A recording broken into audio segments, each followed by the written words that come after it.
When I was 8, I was diagnosed with both Crohn's disease and arthritis, which are two chronic illnesses, meaning they're incurable, so you have them for life.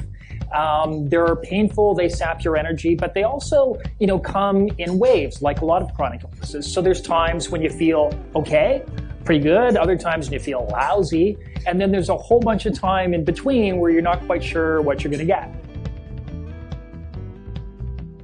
And I quickly found out that almost half of my staff had some sort of invisible disability.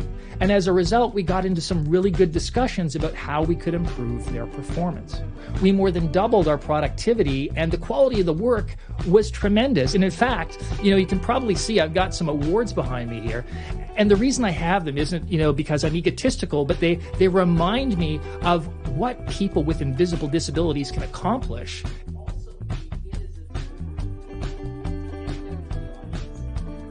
So when people ask me what resilience is, it's basically the ability to bounce back. So, Mr. Happy is basically a stress ball. And you can put him under a lot of stress. You can squeeze him, you can twist him, you can do all sorts of stuff with him.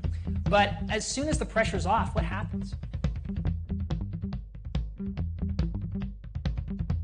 If we take this approach, if we take an open approach and we're, a little bit innovative and creative in our accommodations, we can create a workplace where people with invisible disabilities absolutely thrive.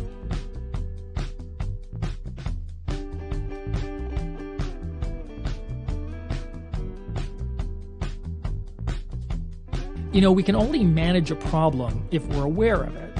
And as I mentioned in my original story, a lot of times managers, supervisors are just not aware of the reason why their employees may be having these performance challenges if they're health related. So that's one way where the invisible part of invisible illness really holds us back.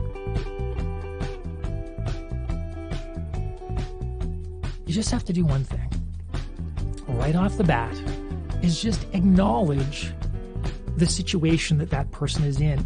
By acknowledging what somebody may be feeling, by acknowledging this isn't business as usual for them, you're seeing them. You're turning them from being invisible to being visible.